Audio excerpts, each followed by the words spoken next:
Hello, नमस्कार। स्वागत है आप सभी का अपने इस ऑनलाइन प्लेटफॉर्म पर। आज के इस वीडियो लेक्चर में अपने बात करने वाले हैं स्कूल व्याख्याता अध्यापक के लिए जो आपकी सीरीज शुरू कर रखी थी। मेनली तो अपने स्कूल व्याख्याता के लिए है, लेकिन अध्यापक जो अपने थर्ड ग्रेड के लिए जो प्रिपरेशन कर रहे हैं साइंस मैथ से, उनके लिए भी ये जो वीडियो है ये इंपॉर्टेंट रहने वाली है। इसके अलावा अन्य भर्ती जिसके अंदर परमाणु और अणु टॉपिक है, जैसे आपके फोर्थ ग्रेड की भर्ती आ रखी है। इसके अलावा जैसे पटवार हो गया, इसके अलावा आगे वीडियो का एग्जाम होने वाला है, तो उन सब में ये टॉपिक लगता है। तो उनके लिए भी ये वीडियो बहुत आपके फायदेमंद रहने वाला है। इस वीडियो को लास्ट तक जरूर देखें। बहुत अच्छे अच्छे क्वेश्चन जो कि स्कूल व्याख्याता के पेपर के अंदर पूछे हुए हैं ना, वो क्वेश्चन जो है मैं आपको सॉल्व करवाने वाला हूँ।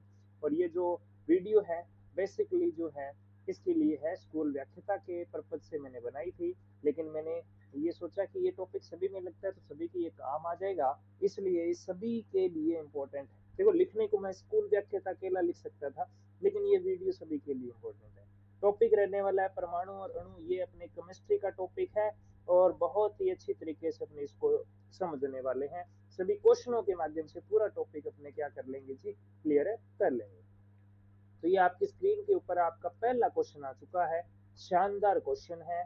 दो या दो से अधिक समान परमाणु जुड़कर क्या बनाते हैं? ये फर्स्ट ग्रेड स्कूल लेक्चरर 2012 के अंदर और हेडमास्टर 2012 के अंदर आया हुआ क्वेश्चन है। यानी एक ही साल में दो बार सेम क्वेश्चन जो है वो रिपीट हो चुका है। बहुत शानदार क्वेश्चन है। तो मैं थोड़ा सा आपको परमाणु के बारे में बता देता हूँ, एक्स्ट्रा जो डिटेल है। देखिए, परमाणु जिसको आप क्या कहते हैं जी, एटम कहते हैं। क्या कहते हैं बोलो? एटम कहते हैं। अब इसके बारे में क्या डिटेल बताने वाला हूँ। देखो, परमाणु जो है, सबसे पहले इस शब्द के बारे में एक दार्शनिक है हुए अपने, जिनका नाम है, क्या नाम है? महर्षि कणाद। क्या नाम आता है? महर्षि कणाद नाम आता है। इन्होंने इसके बारे में बताया। इन्होंने क्या कहा कि किसी भी पदार्थ को अगर हम काटते जाएं, या किसी भी वस्तु, कोई भी चीज ले लो आप, उसको अगर टुकड़े टुकड़े करते जाएं तो अंत में एक ऐसी स्थिति आएगी कि उसके और टुकड़े नहीं किए जा सकते। और उस छोटे से भाग को जिसके और टुकड़े नहीं किए जा सकते, यानी जिसको और विभाजित नहीं किया जा सकता, वही क्या है? आपका परमाणु है। और इसी के बाद में एक और व्यक्ति आता है, वो भी दार्शनिक है। अभी तक साइंटिस्ट कोई नहीं आया, ये सिर्फ दार्शनिक है। फकुदा काताया, कातया या कात्याया, ये व्यक्ति आता है और ये भी इन्हीं की क्या करता है, जो बात है उसकी पुष्टि करता है। उसके बाद एक दो व्यक्ति आते हैं। एक तो आता है डेमोक्रेटिस और एक आता है लियूसिपस। क्या नाम है? डेमोक्रेटिस और लियूसिपस। ये दोनों जो हैं ग्रीक के दार्शनिक हैं। वो इंडिया के हैं। ये दोनों कहाँ के हैं? ये दोनों भारत के रहने वाले हैं। ये बात कब की है? 500 ईसा पूर्व की बात है। कब की बात है? 500 ईसा पूर्व की बात है। और ये दोनों जो है ग्रीक के हैं। इन्होंने क्या शब्द दिया? इन्होंने इसको एटम कहा। क्या कहा? एटम। ए का मतलब होता है नोट, नोट कह सकते हो, या ए। और टर्म का मतलब विभाजन होता है। क्या होता है? विभाजन होता है, या टुकड़े करना होता है, डिविजिबल। टर्म का इंग्लिश में कहें तो डिविजिबल, यानी ए टर्म जिसको डिवाइड नहीं किया जा सकता, उसको उन्होंने क्या नाम दिया? एटम नाम दिया। ठीक है। एटम नाम देने वाले कौन थे? डेमोक्रेटिस और लियोसिपस। और जो ये परमाणु नाम है वो आपके महर्षि कणाद और फकुदा कातायाम ने दिए। इसके बाद एक छोटा सा प्रश्न और बनता है। सर्वप्रथम सर्वप्रथम आपके परमाणु सिद्धांत किसने दिया था? परमाणु सिद्धांत किसने दिया था? तो परमाणु सिद्धांत जो है 1808 की बात है। और जो साइंटिस्ट है वो है जॉन डाल्टन। कौन है? डाल्टन का परमाणु सिद्धांत जो है वो व्याख्यात होता है। तो ये व्यक्ति हैं जिन्होंने परमाणु के रिसर्च के बारे में बात के जो है नाम आता है। ये 9th क्लास के एनसीईआरटी में आपको मिल जाएगा, आरबीएससी की बुक में भी मिल जाएगा। ठीक है। तो दो या दो से अधिक परमाणु जुड़कर क्या बनाते हैं? अब बात आती है कि परमाणु सबसे छोटा है, परमाणु को जोड़ देंगे तो क्या बनेगा जी? अणु बनेगा। क्या बनेगा? अणु बनेगा। इसका आंसर जो आएगा वो क्या आएगा? अणु आएगा। ऑप्शन नंबर ए जो है वो सही हो जाएगा। लवण नहीं बनेगा। लवण किसको कहते हैं? जब अम्ल और क्षार अभिक्रिया करते हैं तो लवण का निर्माण होता है। यौगिक क्या होता है? यौगिक होता है तत्वों को मिलाने से बनता है। दो या दो से ज्यादा तत्व अगर यहाँ लिखा होता, परमाणु की जगह तत्व लिखा होता, तब इस प्रश्न का आंसर होता यौगिक। ठीक है। तत्व क्या होते हैं? जब दो या दो से अधिक समान परमाणु जुड़ते हैं एक मिनट, इस प्रश्न का आंसर अभी अपने देखो, दो या दो से अधिक परमाणु जुड़ते तब तो अणु आंसर होता, लेकिन इसके अंदर इसने क्या बोला है, इसमें समान बोल दिया इसने, दो या दो से ज्यादा समान परमाणु बोल दिया।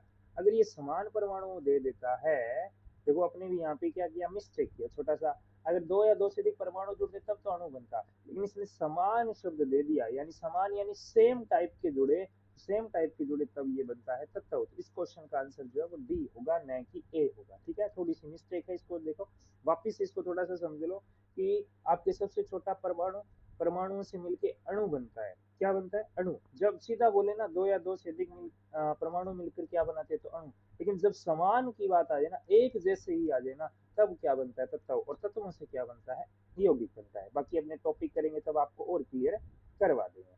अगला देखो, ये क्वेश्चन देखो, बहुत शानदार क्वेश्चन है। देखो क्वेश्चन शानदार है, लेकिन थोड़ा सा टफ लगता है ये हर किसी स्टूडेंट को। ये स्कूल शिक्षा 2020 के पेपर में आया हुआ प्रश्न है। 52 ग्राम हीलियम में मोलों की संख्या की निकालनी है। कोई दिक्कत वाली बात नहीं है। सबसे पहले तो देखो हीलियम कितने नंबर पे आता है, 2 नंबर पे आता है। तो हीलियम का परमाणु भार कितना होता है, 4 होता है। कितना होता है, 4 होता है। तो क्या करना है आपने, आपने क्या करना है, हीलियम जो है, एक हीलियम, एक हीलियम का कितना, 4, तो कितने ग्राम है, 52 ग्राम। तो एक का कितना, 4 ग्राम, तो 52 ग्राम में कितने होंगे, 4 ग्राम का क्या बनेगा, 1 मोल बनेगा। ठीक है, तो यहाँ पे 52 ग्राम है, तो 4 से डिवाइड कर दो, कितने आ जाएंगे, 13 आ जाएंगे। कितने आ जाएंगे, 13। तो 13 इसका क्या हो जाएगा, आंसर हो जाएगा। ठीक है, अगला देखो, ये भी एक अच्छा क्वेश्चन है। एन परमाणुओं, क्या लिखा है, एन परमाणुओं की इतना जो संख्या है का द्रव्यमान क्या होगा। देखो पहले तो इसके अंदर क्या करना पड़ेगा, अपने क्या होता है कि किसी भी परमाणु का, किसी भी परमाणु या परमाणु की जगह अपने क्या लिखेंगे, तत्व लिखेंगे। तत्व का जो भार होता है, वो भार जो है वो किसके बराबर होता है, 1 मोल के बराबर होता है। और ये 1 मोल जो है, इसमें कितने कण होते हैं, 6.022 इंटू 10⁻⁻23 जो है पार्टिकल्स या कण होते हैं। माइनस का नहीं, प्लस का, 23 कण होते हैं, इतने कण होते हैं। कण का मतलब हो गया, क्या हो गया, इसमें इतने छोटे छोटे पार्टिकल्स होंगे। और ये संख्या जो है इतने, ये क्या कहलाती है, आओगाद्रो संख्या कहलाती है। आओगाद्रो संख्या, इस संख्या को क्या कहते हैं, आओगाद्रो संख्या कहा जाता है। ठीक है ना, ये बात आपको क्लियर हो गई होगी। अब देखो अपने क्या करना है, ये आपको परमाणु दिए हुए, इसमें पहले तो क्या करेंगे, अपने क्या निकालेंगे, मोल निकालेंगे। क्या निकालेंगे, मोल। और फिर देखेंगे ये एन परमाणु, एन का मतलब होता है नाइट्रोजन। क्या होता है सब, नाइट्रोजन बोला इसमें। देखो पहले तो अपने मोल निकालते हैं। तो कितने दिए हुए कण, 3.011 गुणा 10⁻23। तो एक मोल में कितने होते हैं, 6.022 गुणा 10⁻23। ये तो सेम टू सेम कट गया। और इससे अगर डिवाइड करेंगे तो ये कितने पे जाएगा आपके, कितने पे जाएगा आपके, ये इसका डबल है, डबल है तो ये कितना आ गया, 1/2 आ गया। कितना आ गया, 1/2 आ गया कटने पे, है ना। तो 1/2 आ गया, 1/2 क्या आ गया, मोल आ गया। लेकिन इसने क्या पूछा है, द्रव्यमान पूछा है। तो नाइट्रोजन के एक परमाणु का द्रव्यमान कितना होता है, आप कहोगे एक परमाणु का होता है 14 ग्राम। कितना होता है, 14 ग्राम। तो ये कितना मोल है, आधा मोल है। ये तो 1 मोल हो गया, 1 मोल का कितना, 14 ग्राम। तो आधे मोल का कितना हो जाएगा, इसका आधा हो जाएगा, आधा करोगे कितना आएगा, 7 ग्राम आ जाएगा। इसका आंसर क्या है, 7 ग्राम। थोड़ी सी मैथमेटिक यूज करनी है, थोड़ा डाटा ये याद रखना पड़ेगा, तभी आप इस क्वेश्चन को कर पाओगे। ये एक तरह से आर्ट्स के स्टूडेंट्स के लिए देखें, देखो आर्ट्स के स्टूडेंट्स से देखना पड़ेगा, क्योंकि साइंस वालों के लिए तो ये चुटकी का खेल है। लेकिन आर्ट्स वाले जो है मेरे साथी, उनके लिए ये बहुत ही पेचीदा क्वेश्चन है, बहुत ही हार्ड कह सकता हूँ इस क्वेश्चन को। ठीक है ना, उनके बिहाव से। अगला प्रश्न है, रासायनिक रूप से जंग क्या होती है। ये फर्स्ट ग्रेड 2012 का क्वेश्चन है। इस लेवल के क्वेश्चन आजकल नहीं पूछे जाते हैं, लेकिन अपनी चर्चा कर लेते हैं, आया हुआ है तो। रासायनिक रूप से जंग क्या होती है, जंग जो है Fe2O3 होता है, जिसको फेरिक ऑक्साइड या आयरन ऑक्साइड बोल सकते हो। तो ये आपका आंसर नंबर 10 हो जाएगा, ये इसका सूत्र है। इतना ही नहीं होता इसका सूत्र, Fe2O3.XH2O होता है। ये आपके पूरा सूत्र होता है जंग का। ठीक है, जो आपके कैसे रंग की होती है, भूरे रंग की परत चढ़ जाती है। और इस परत के चढ़ने की प्रक्रिया क्या कहलाती है, संक्षारण कहलाती है। क्या कहलाती है, संक्षारण। इसके अलावा चांदी पे जो चढ़ती है वो होती है Ag2S, Ag2S। ऐसे तांबे पे जो चढ़ती है वो होती है कॉपर कार्बोनेट। ये तांबे पे है, ये चांदी पे काली परत चढ़ती है। चांदी पे कैसी परत? काली परत का सूत्र ये है। ये तांबे पे कैसी परत चढ़ती है? हरी परत चढ़ती है। तांबे का बर्तन होता है वो हरा हो जाता है ना, वो कॉपर कार्बोनेट से होता है, और भूरा हो जाता है लोहा, वो होता है फेरिक या आयरन ऑक्साइड के कारण। बात समझ गए होंगे। चलिए आगे बात करते हैं, अगले प्रश्न की ओर अपने बढ़ते हैं। बहुत अच्छा प्रश्न है ये एक तरह से। देखो इस टॉपिक में सिर्फ परमाणु अणु ही नहीं, रासायनिक अभिक्रिया जो है वो टॉपिक भी अपने लपेट लेंगे, वो टॉपिक भी अपने लपेट लेंगे। में से कौन सा असत्य है, गलत बताना है। जब कैल्शियम ऑक्साइड जल से अभिक्रिया करता है, तो पहले तो अपने रिएक्शन लिखते हैं भैया। क्या लिखनी होती है? रिएक्शन।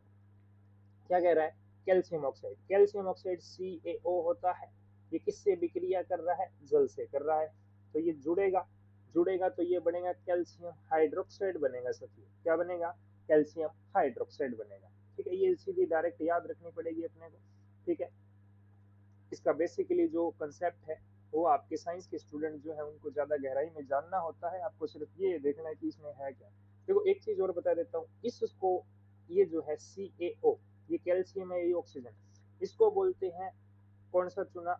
बुझा हुआ चूना, सॉरी बिना बुझा चूना, बिना बुझा चूना बोलते हैं। ठीक है, कलर चेंज कर लेता हूँ, ये थोड़ा सा दिखाई नहीं देगा अच्छे से।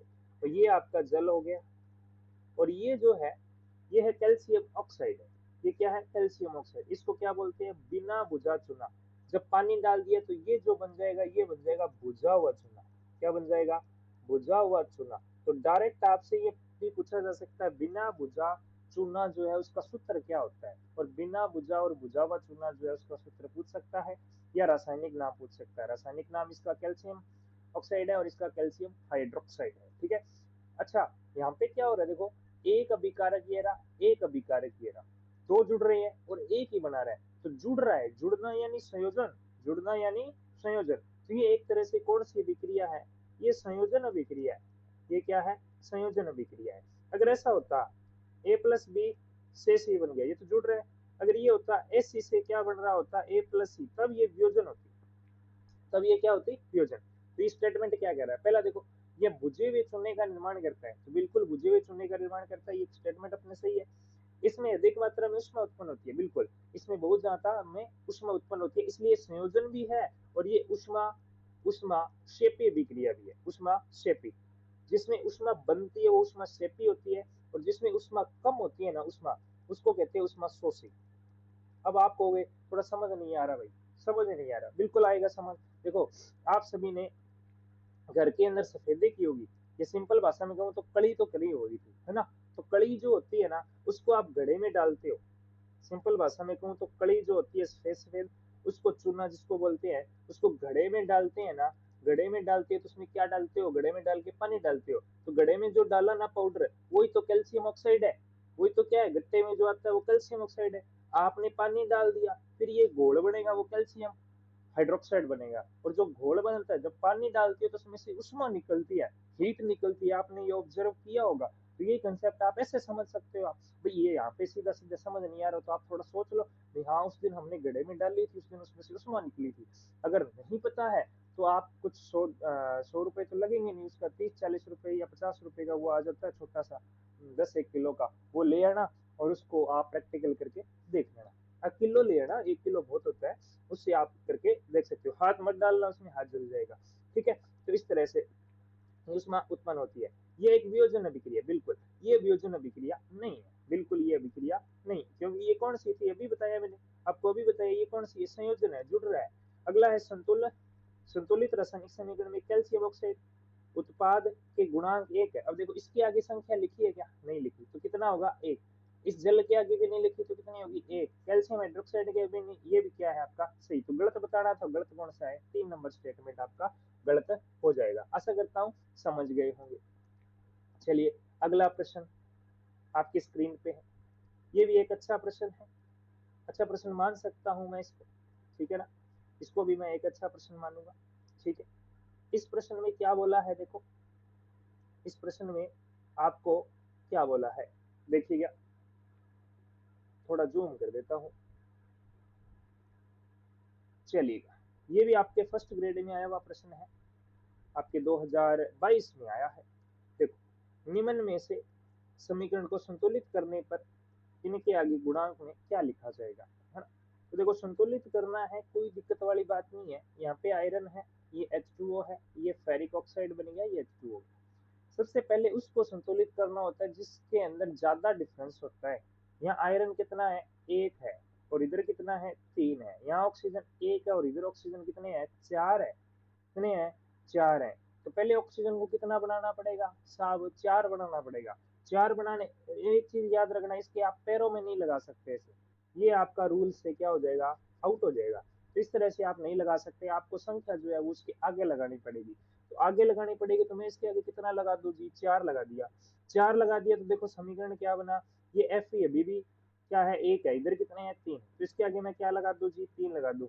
तो एफ 3 हो गए, इधर भी 3 हो गए। इधर ऑक्सीजन कितने हैं, 4 है, इधर भी ऑक्सीजन कितने हैं, 4 है।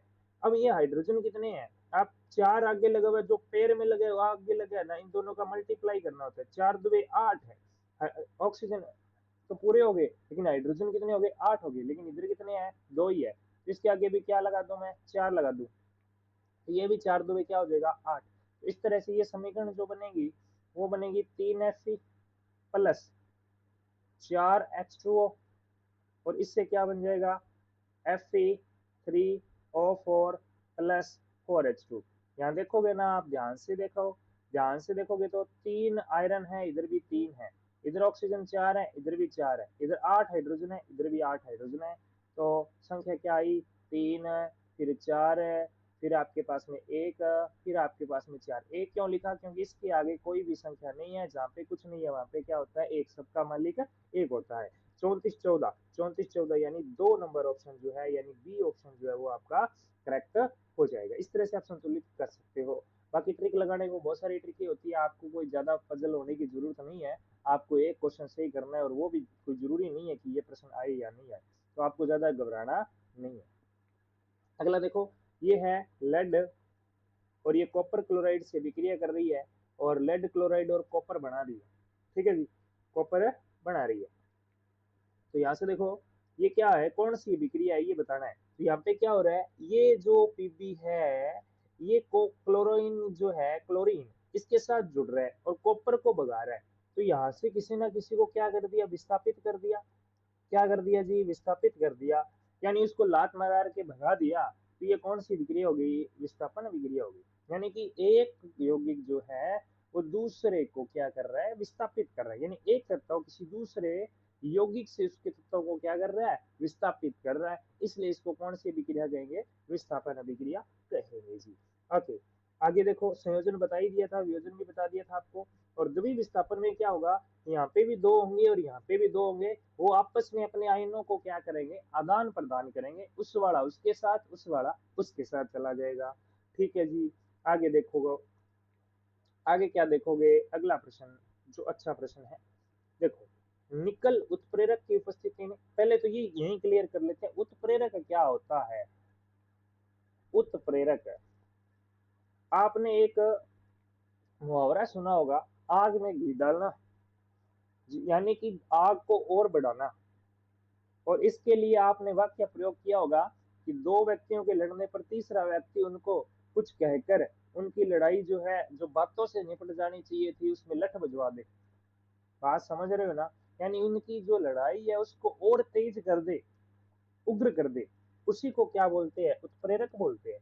यानी अभिक्रिया हो रही है, उस अभिक्रिया में ऐसे पदार्थ जो आप कुछ नहीं करते, समय कुछ नहीं करते, समय में कोई बदलाव नहीं आता, लेकिन अभिक्रिया के वेग को बढ़ा देते हैं, उन्हें हम क्या कहते हैं, उत्प्रेरक कहते हैं। आप अपनी लाइफ से समझ सकते हो। ठीक है, एग्जाम्पल मैंने बता दिया।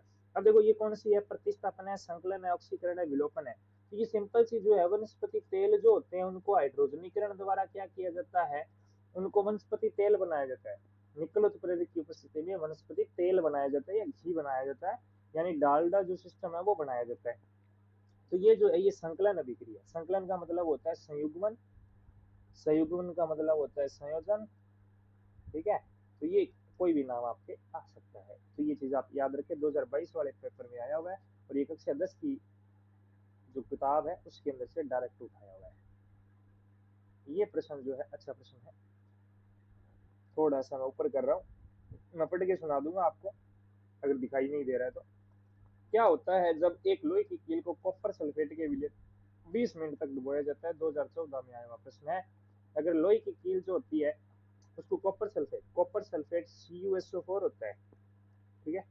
और इसी के साथ में 5H2 और लगा दूं ना मैं, तो इसी को कहते हैं नीला थोथा। नाम सुना होगा, नीला थोथा। तो यही सूत्र होता है कॉपर सल्फेट पेंटाहाइड्रेट। इसमें क्या होता है, लोहे की कील भूरी हो जाती है और कॉपर सल्फेट का रंग नीला फीका पड़ जाता है। एक चीज और याद रखना, ये नीला थोथा इसीलिए कहते हैं क्योंकि इसका जो जलीय विलेन है वो कैसे कलर का होता है, नीला। और वैसे भी इसका कलर कैसा होता है, नीला होता है। तो इसका आंसर तो पहला ऑप्शन ही है। प्रश्न का आंसर जो है वो यही है। रंग क्या हो जाता है, भूरा। ये कारण क्या है इसका, अगर कारण पूछा होता तो आप कहते इसमें कौन सी अभिक्रिया हो रही है, विस्थापन अभिक्रिया हो रही है। कौन सी, विस्थापन अभिक्रिया। होता क्या है कि जो कॉपर सल्फेट है ये अभिक्रिया ऐसी होती है Fe+ कॉपर सल्फेट। अब इसमें ये अगर अधिक अभिक्रियाशील है तो इस कॉपर को यहाँ से लात मार करके भगा देगा, खुद इसकी जगह जुड़ जाएगा और इसको बाहर भगा देगा। इसका पता कैसे लगेगा कि कौन किसके साथ अभिक्रिया करेगा, इसके लिए अभिक्रियाशीलता की एक श्रेणी होती है, उससे पता लगता है। वो श्रेणी होती है, आपको मैं लिख देता हूँ। श्रेणी क्या होती है, वो होती है काशीनाथ का माली आलू जरा फीके पकाता है, कौन है, आगे आओ। ठीक है, इस तरह से होती है। अब जैसे जैसे नीचे जाएंगे ना, इनकी विक्रियाशीलता घटती जाएगी। ये सारी की सारी धातुएं हैं, एक हाइड्रोजन को छोड़ दोगे तो, ठीक है। तो ये चीज आपको समझ आ गई होगी। तो ये चीज आप याद रख सकते हैं। सबसे ज्यादा विक्रियाशील सोडियम और पोटेशियम, इनको मिट्टी के तेल में रखा जाता है। और सबसे कम विक्रियाशील Ag और Au सोना होता है, Ag चांदी होती है। ये सबसे कम अभिक्रियाशील धातु है, ये चीज भी आप याद रख सकते हैं। और जो आपकी मरकरी है वो एकमात्र ऐसी धातु है जो कमरे के ताप पर कैसी अवस्था में पाई जाती है, द्रव अवस्था में पाई जाती है। और बाकी कॉम्पिटिटिव एग्जामों में इसमें से बहुत बार प्रश्न बना है, पशु क्रीचर में भी बना है। उसके बाद लेटेस्ट अभी जेल प्रहरी के एग्जाम हुआ, उसके अंदर भी इसका क्वेश्चन बना है। धातु पूछे तो मरकरी, अगर अधातु पूछ ले और वो द्रव अवस्था में होती है तब आपका आंसर होगा ब्रोमीन। तब आपका आंसर क्या होगा जी, ब्रोमीन होगा। ठीक, चलते हैं आगे, चलते हैं आगे। अगला प्रश्न जो है ये रहा आपकी स्क्रीन पर। कार्बन डाइऑक्साइड में कार्बन और ऑक्सीजन के द्रव्यमान का अनुपात पूछा। तो कार्बन डाइऑक्साइड का सूत्र क्या होता है, CO2 होता है। और कार्बन 6 पे आता है तो इसका द्रव्यमान 12 हो गया, डबल करना है बस। ऑक्सीजन कितने पे आता है, 8 पे आता है तो डबल 16। और यहाँ पे 2 है तो कितना आ जाएगा, 32 आ जाएगा। इसको काट पीट के कितना बचेगा, यहाँ बच गया 6, यहाँ बच गया कितना, बच गया 16। फिर काटो, ये कितना आ गया, 3 आ गया। और ये कितना आ गया, 8 आ गया। तो 3:8 को आगे नहीं काट सकते, यही आंसर है, सी ऑप्शन है। ये बात आपके समझ आ गई होगी। अगला देखो। अब इसके लिए तो आपको तत्व याद करने पड़ेंगे, एक से लेके कम से कम 20 तो याद कर ही लो। Hydrogen, helium, lithium, beryllium, boron, carbon, nitrogen, oxygen, fluorine, neon, sodium, magnesium, aluminium, silicon, phosphorus, sulphur, chlorine, argon, potassium, calcium. बस इतने हो गए, ये तो 20 हो गए, है ना। हाँ, आपको कम से कम 20 तक तो याद करने ही पड़ेंगे। अगला प्रश्न आपकी स्क्रीन पे है। मैग्नीशियम सल्फाइड में मैग्नीशियम सल्फर का भार, मैग्नीशियम सल्फर के भार का अनुपात है। तो मैग्नीशियम सल्फाइड का पूछा है। तो मैग्नीशियम सल्फाइड जो है, इसके आपके क्या पूछा है, एक तो मैग्नीशियम है। पहले तो इसका सूत्र कैसे बनेगा वो चीज अपने को देखनी पड़ेगी। एक मिनट में इसको डिलीट कर रहा हूँ। देखो, इसका जो सूत्र बनाना है अपने को वही देखना है ना। सूत्र बनाने के लिए अपने को क्या, इनकी जो संयोजकता होती है वो याद करनी पड़ती है। क्या याद करनी पड़ती है, संयोजकता। ठीक है। और मैग्नीशियम अपने को बनाना है मैग्नीशियम सल्फाइड का। ठीक है, मैग्नीशियम सल्फाइड। तो देखो, मैग्नीशियम सल्फाइड का बनाना है तो इधर आएगा अपने पास में, एक मिनट पेन ले ले, मैग्नीशियम, और इधर आएगा सल्फाइड। सल्फाइड यानी सल्फर होता है। मैग्नीशियम की 2 और इसकी वैकेंसी 2, सॉरी वैलेंसी 2, 2 से 2 कट गया, कितना, एक एक ही आएगा तो MgS ही आएगा, MgS। तो इधर भी एक है, इधर भी एक, तो 1:1। ए ऑप्शन जो है वो आपका सही हो जाएगा। अगला देखो, अगला और लास्ट प्रश्न है आज का। ठीक है, 2018 की भर्ती का है। निम्न में से किस तत्व की परमाणुकता 1 होती है? परमाणुकता क्या होती है? जितने तत्व के साथ में अणु जुड़े हुए वो उसकी परमाणुकता है। जैसे मैंने लिखा हीलियम, इसकी परमाणुकता 1 है। जैसे मैंने लिखा H2, तो इसकी परमाणुकता 2 है। जैसे मैंने लिखा O2, तो इसकी परमाणुकता कितनी? 2। जैसे मैंने लिखा O3, ओजोन का सूत्र, तो इसकी परमाणुकता कितनी है? 3 है। जैसे मैंने लिखा H2O, तो इसकी परमाणुकता कितनी? 2 तो हाइड्रोजन और एक क्या? ऑक्सीजन, तो इसकी परमाणुकता 3 है। इसने किसकी पूछी है? निम्न में से किस तत्व की परमाणुकता 1 है? एक किसकी होती है? गंधक यानी सल्फर, सल्फर का सूत्र होता है S8, क्लोरीन होता है Cl, argon Cl2, sorry Cl नहीं होता, ये Cl2 की फॉर्म में रहता है। किसकी फॉर्म में रहता है? Cl2 की फॉर्म में। ऑक्सीजन O2 की फॉर्म में। तो ऑर्गन जो है वो आपकी परमाणुकता क्या होती है? 1 होती है। तो परमाणुकता आप समझ गए होंगे, इनका जो सूत्र है उसी से आपको पता लगता है। ठीक है, तो ये थे आज के अपने कुछ प्रश्न जो कि आरपीएससी ने फर्स्ट ग्रेड के अंदर जो वैकेंसियां हुई है उनके अंदर पूछे थे। अपने इनको सॉल्व किया, एनालाइज किया है कि किस तरह से पेपर बनता है। अगर आपने क्वेश्चन करना है तो आपकी अप्रोच क्या रहनी चाहिए, ये चीज हमने जानी। और अगले वीडियो में अपने कार्बन से रिलेटेड चीजें जो है वो लेके आएंगे, और फिर अपने एक जो चैप्टर बचेगा बायो का वो अपने सॉल्व करेंगे। तो इसको यहीं अपने एंड करते हैं, मिलते हैं नेक्स्ट वीडियो में। इस वीडियो को ज्यादा से ज्यादा दोस्तों तक शेयर करें ताकि उनको अपने एग्जाम में हेल्प हो सके। धन्यवाद।